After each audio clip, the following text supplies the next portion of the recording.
امبارح نجاوب على أسئلتكم بس كانت جدا زحمة على الدكتور، فاليوم رح نسرق كم دقيقة من وقت الدكتور محمد عشان يسأله أكثر أسئلة سألتونا إياها.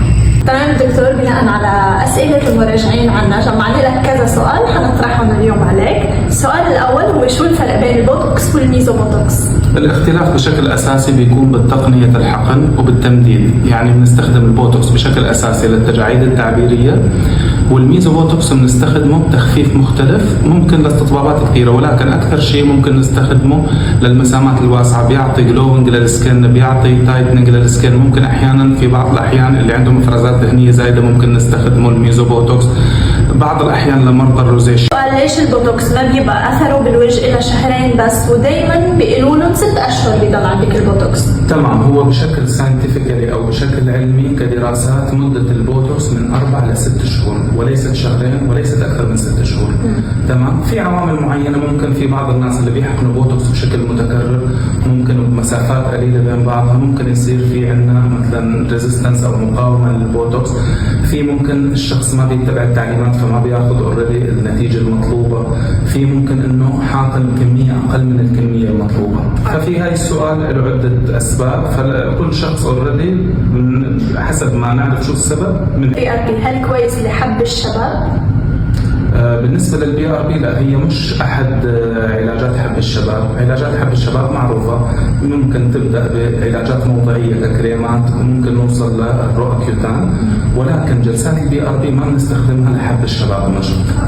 هل لازم المرأة تتجه للبوتوكس والفيلر للوجه بحياتها؟ يعني ما يصير ما تسوي تحضر بجمال بشرتها؟ لا تمام، الفكرة من البوتوكس والفيلر، البوتوكس للأشخاص اللي بيكون عندهم العضلات الوجه التعبيرية هايبر اكتف أو قوية بشكل زيادة، فمع التعابير الوجه بيصير عندنا تجاعيد، ومع الوقت بتصير بتعلم كخطوط ستاتيك لاين بتحفر بالجلد.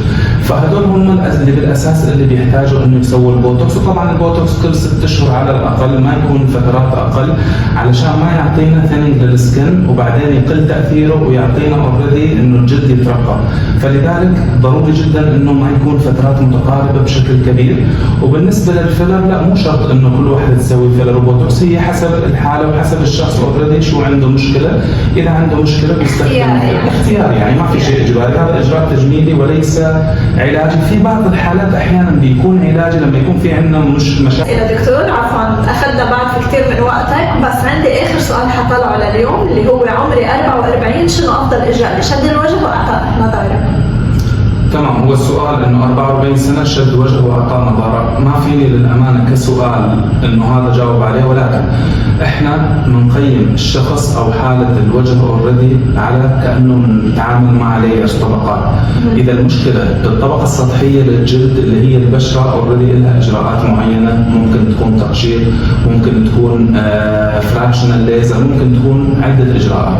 اذا عندنا المشكله على مستوى فقدان الحجم وترهل فبشكل اساسي بيكون عبارة عن الفيلرز اللي هي المواد المالئة. إذا المشكلة عندنا الحجم مضبوط بس بدنا الشد اوريدي ممكن نلجأ للخيوط.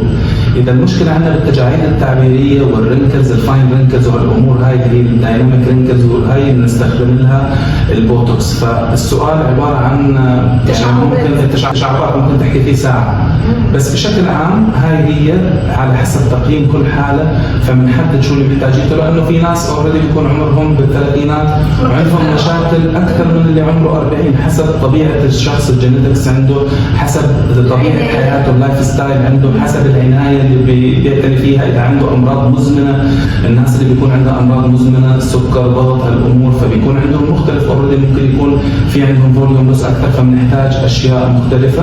فلذلك السؤال حاولت إنه أغطيه بس هو الأمانة متشعب. تقييم أهم شيء. تمام، شكرا لك دكتور. العفو، أهلا وسهلا، الله يعافيك.